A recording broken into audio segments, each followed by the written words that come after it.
other night, I had woke up like 3, 4 in the morning. And I had always been raised that the number 3 is like a spiritual number. I felt compelled to pick up the Bible. I said, Lord, lead me to the word. And I ended up, I can't pronounce the name, Deuteronomy or something like that. Somebody know. I came in a part of the Bible where God was telling Moses, they not fully ready. It was like around the time that they was preparing to get ready to go to the land that was promised to them after being taken from Egypt. Just around the time they had been in the wilderness for like 40 years, he set out these lists of commandments for Moses to tell to the people and teach before they go into this land. Then it really had hit me.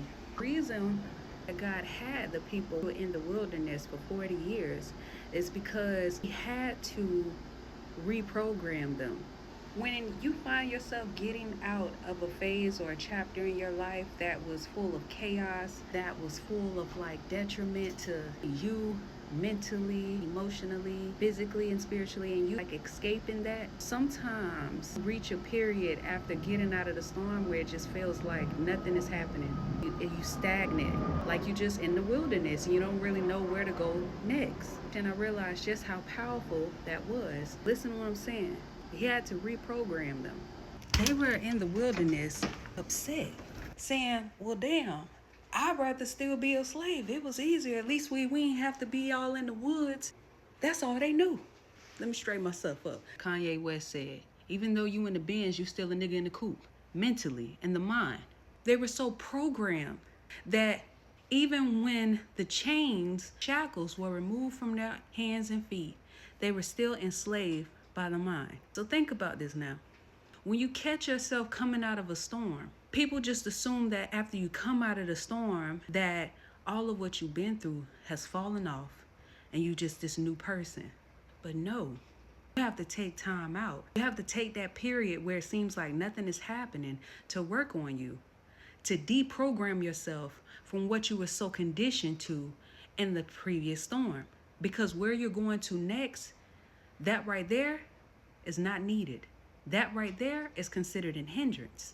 It's baggage, and you have to let it go. So that's why it took about 40 years until they were welcome to the next land, because you have to be prepared for your blessing. You can't just walk into something just because you got out of this. No, you still have to be mentally prepared to be able to obtain this gift that was bestowed upon you, because if not, then you're going to deter back onto your old ways. And so that was the message that I had to receive. You may feel like right now nothing is going on, but it's a lot.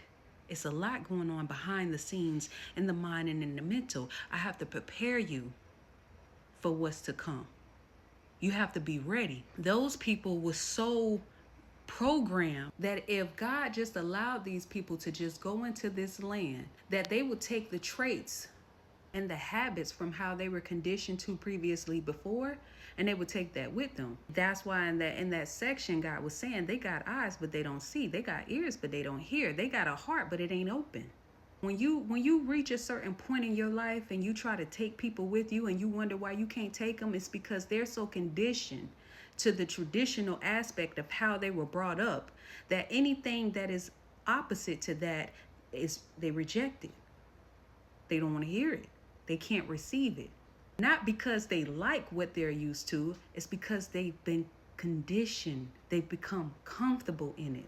So to whoever is seeing this, whatever you've been through, it does not define you. And when you come out of that storm, it's going to seem like nothing is happening. It's going to seem like nothing is going on. And you're going to find yourself in a period where you feel like it's just silence. But when you find yourself in that silence, resonate in it, be grateful, because you don't have no chaos no more. You don't have no loud noise to distract you. Now this is the time to get to know you. Now this is the time to connect with the higher power. This is where you're supposed to be. And you have to walk into that and receive that. And the only way you can really do that is by taking time out to yourself and healing those insecurities. Healing those moments where you didn't feel worthy, that self-loathingness. You got to heal that in you. Because when you stepping into that next room and you're around people who feel with confidence and they see that weakness in you, You're not respected. So you have to walk in the woods a little bit until you go to that next chapter of the land. Keep going. And when it feels quiet, tune in to yourself. Lock in and watch how I clear a way to you. And when it's time, that promise, that prayer that you made is going to come. And you're going to be ready for it. Stay dangerous.